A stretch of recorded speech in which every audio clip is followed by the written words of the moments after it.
All right, Cheryl, welcome to this podcast. I'm so excited to have you here. Yeah, how are you doing today? I'm doing great. How are you?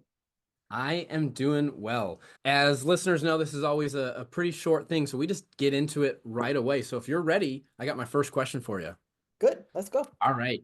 So tell me a little bit about your career progression and maybe some habits or strategies that have helped you. We've talked in the past, and I know that you have a kind of a different path for educators since you started in the business world, but tell us just a little bit about that progression and some things that have helped you move along in your career. I took a rather non-traditional. I started off when my kids were really young. Started a business training people with disabilities to use computer technology in the days before it was a thing. Okay. Early 1990s. Let's go back that far. And during that time, I was really, there was not a lot of formal training materials out there. So I ended up writing a lot of my own training materials. Mhm. And in the course of writing a lot of my own training materials, my audiences, because that's when voice recognition first entered the market, it was okay, I have people who have physical disabilities, I have people who have mental disabilities, I have people who are doctors and lawyers who want to use voice recognition technology.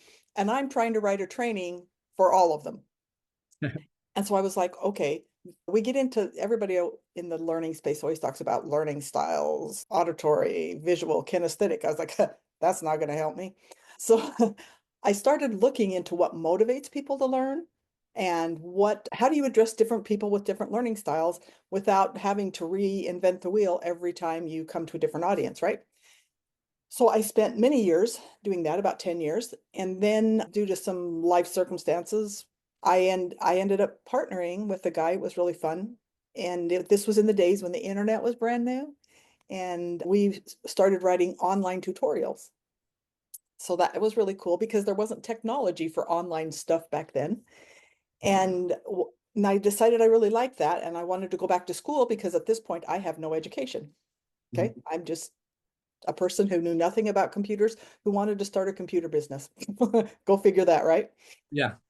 So anyway, from there, I like I said, we're still in the early 2000s and there was no formal curriculum or degree program in the college space for e-learning or online learning.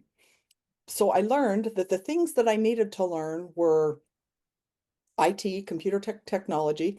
I needed to learn not visual, how to create graphics, graphic design. That's the word I'm looking for. And I also needed to understand how people learned. We'll talk about three completely, totally different disciplines, right? Right. So I went to college, and instead of trying to get a degree, I was like, I'm going to learn about this. I'm going to learn about this. I'm going to learn about this, right? And I eventually went on and through rather unconventional methods got a degree. And then I got my master's degree in action learning, which I don't know how many people know about action learning, but I was working for a company, Sodexo. Many people might have heard of it, especially if you're in the education space, because they do a lot of cafeterias in colleges.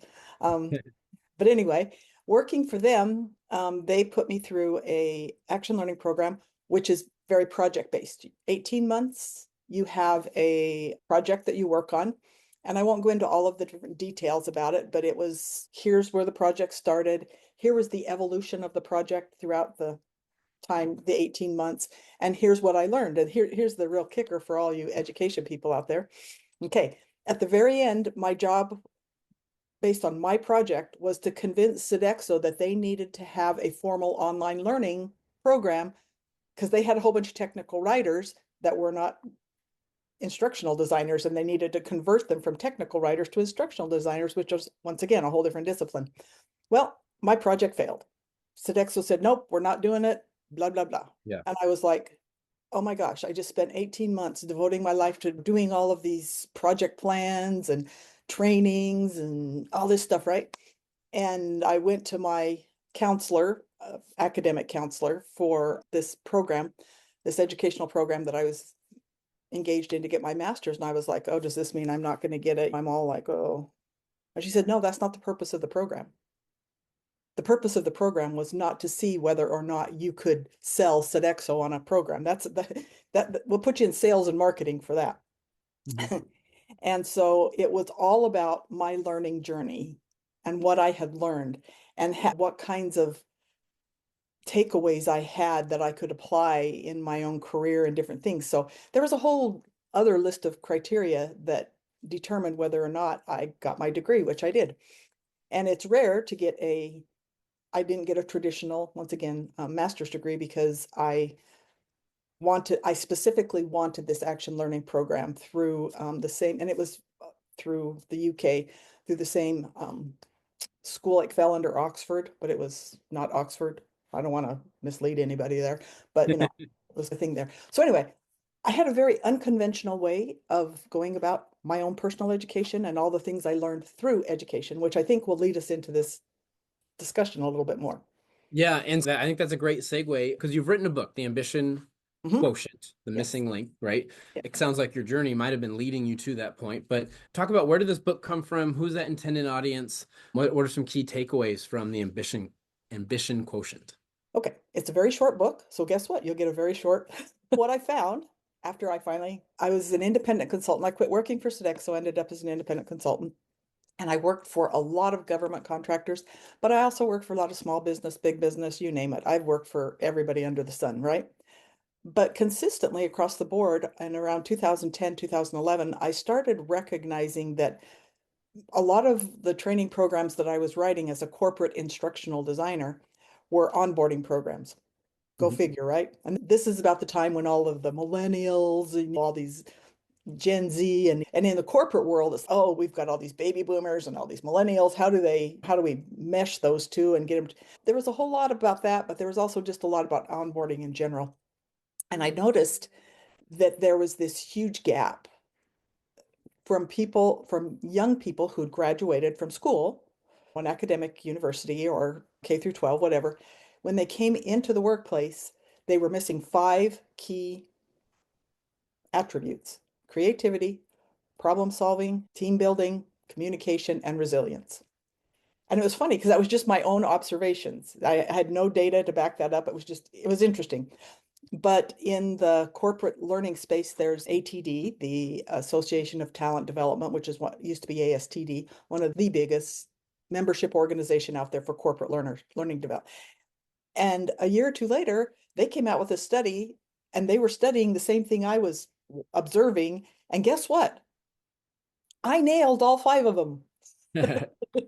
And so I decided I was going to write this book and just share my own personal anecdotes and experiences with all these students that I was onboarding into the corp, bringing them, trying to bridge that gap between their academic careers and their newfound careers and helping them to build these attributes because I found that they were really struggling to come from the academic world into the corporate world. It was you may know your subject matter when you come in some cases, because not all people will get a job in the discipline in which they went to school.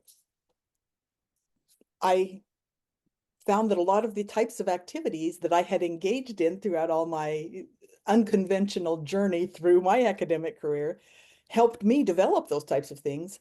And I also learned from my own experience working with these young people um, how to help them develop those. So that's the short synopsis of the book.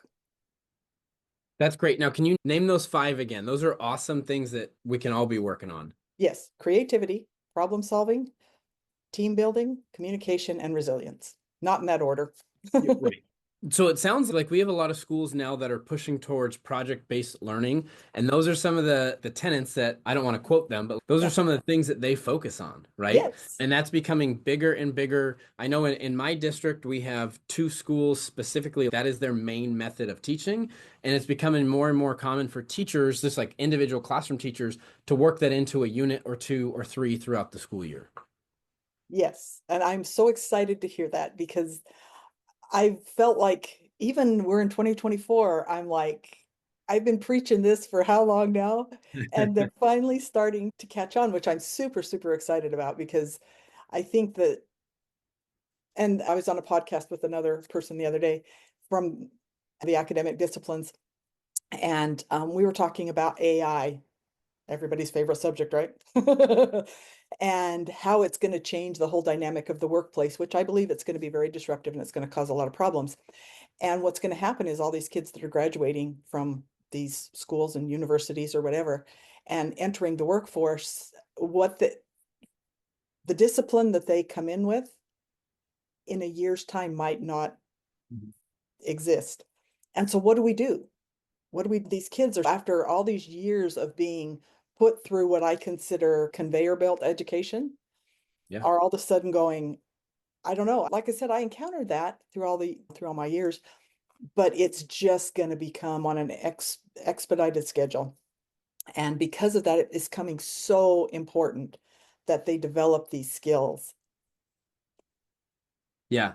We talk about when I was at the high school, we talked about making sure that our kids were college, career, and life ready, right? Yes. Because you don't know what you're going to face. But yeah, we'd love everyone to make it to college, but they don't. And so Mhm. are they career ready? But then even that, are the kids just ready to go out there and live, right? And those five keys that you mentioned are not just going to be helpful out in the business world, right? Just to help you just move through life. I totally agree. 100%. Yeah. Thank you for sharing those. Now you've done a lot of different things in your career. You've written a book, right? You've consulted, worked for businesses. How do you feel like you get the best return on your time? Like, how do you make sure that you have time to get the most important stuff done? Oddly enough, goes back to what we are just talking about a little bit early on. And keep in mind, I'm on the tail end, I'm on the retirement end. I'm like, oh, I have more time than I do. Yeah. But most people don't have that, right? And early on, I hired a lot of contractors to help me. And guess who Mhm. those contractors were? They were my kids because they were in college and they needed money. But then their kids or their friends found out, ooh, I can work for, at this time in 2010, $20 an hour, which Yeah. they thought they were getting rich. And I can work remotely on my own hours. They thought they were in seventh heaven, right? But that's where I really started going, okay, I'm dealing with a ton of these college kids who don't know how to manage their time, don't know how to deal with a project plan, don't know how to deal with any of those types of things. And so I spent a lot of time training them how to do that at the behest of my daughter, no less, who was actually pretty good at it, thank goodness. And she was a great inspiration and a help to me. And they say you learn the most by teaching. Yep. And by teaching them, that's how I learned how to do that. That's awesome. Yeah, I asked that question to so many different people, and you're the first one to say hire a contractor. Like essentially find someone. If there's something you can outsource, then outsource it. Really interesting idea. I've thought a little bit about that of working in public schools that if I had my own like virtual assistant, that'd be wrong for a bunch of reasons, especially with like public records requests or whatever. But just are there other things that could be done like that to help ease a school leader's job? Not like your day-to-day operations, but other things. And I'm sure there are. I just need to sit down and think that one through for longer. Interestingly enough, and this is an anecdote from my book, I will tell you, going back to the idea that we learn best when we teach, right? And teachers, I find, I'm guilty, number one, are the worst people. See, I graduated, I have really good grammar. Um, are the worst at, how would you say, allowing our students to teach. Yeah. Because we live in a world where we're the expert, we know everything, we're going to share the knowledge, then we're going to test you to see. My son became an electrician and my brother hired him.